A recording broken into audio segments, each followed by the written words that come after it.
you guys catch a cop, if the cop is in front of you, if he's behind you, I don't want none of you guys getting pulled over. It'd be crazy. Everybody got the route? There's an In-N-Out right there, so right after we could grub and we could talk about how I beat all of y'all. On run this though, my fucking car's in limo, so let me get next to you, bro. Ah, perfect.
guys alright? Yeah. The whole inside cabinet went on fire everywhere. I got scared for you guys. I'm like, oh.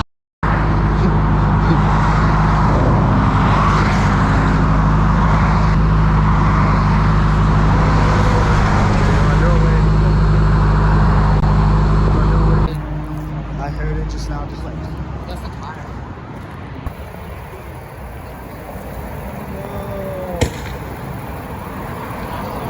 They're right there already, bro.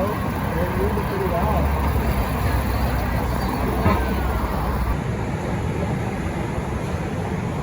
It's like the fire trucks came. Just sucks, bro. It's a little too late.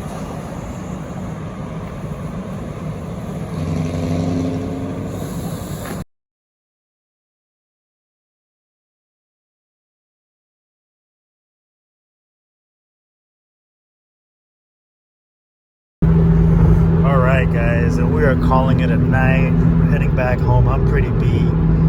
And just a quick update about what happened. Everyone turned out to be safe, which is good. I'm glad. It just sucks what happened to his car. So crazy, man. Mid pull, and just saw, you know, smoke coming out everywhere from underneath. We don't really know what caused the fire.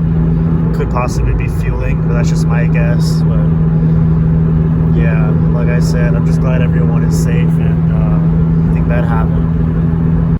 So I've been debating about posting that clip for a while now. I've been sitting on it for weeks and weeks, and I never got around to editing it because I just felt so bad posting, you know, someone else's loss. Like it's insane, and that can happen to anyone. So if there's definitely something I've learned from this is keep a fire extinguisher on hand if you mod your car a lot and you've got a decent amount of mods going on, you got a decent setup. Definitely look into a fire extinguisher just in case, in the event of something bad happening, you have it. You know how that goes. So that's probably something I'm gonna be looking into for my car, especially that I have fueling mods and stuff like that upgraded. Peace of mind, I guess. I will say though, homeboy's car is definitely quick. We did it from the 40. I spun a little bit, but you know, overall, he was still ahead before it all went down. It's a win for him in my eyes. We only got to run it that one time. Could have done it again. I would have tried again from like a 50 or 60-ish roll and see how we would have done there. But he definitely put me on for those R32s, man. That is one quick little hatch. But if you made it this far into the video, appreciate it a lot. And as always, you know, if you leave a like, it really does help the channel grow. It's very underrated how much that helps. Well, I guess you hear it a lot in other videos, but I don't know, man. I usually don't like asking for this stuff, but anything helps, you know. Here's something for some of you DSG guys. Can't do that. This thing's a lot of fun, and I really enjoy this weighted shift knob. It's definitely one of my favorite interior mods. It cleans up the look very nicely. It definitely helps. Just driver feel, the overall engagement of the shifting. But yeah, guys, so far everything has been running a-okay, and you know, I haven't had any issues with it. I've got a lot more content coming, a few more runs. One of them is with a sneaky car, so stay tuned for that one. Yeah, man, any questions, drop it in the comments down below. But yeah, appreciate you coming out here, watching this video and all my shenanigans. Yeah, man, hope to see you on the next one. Peace.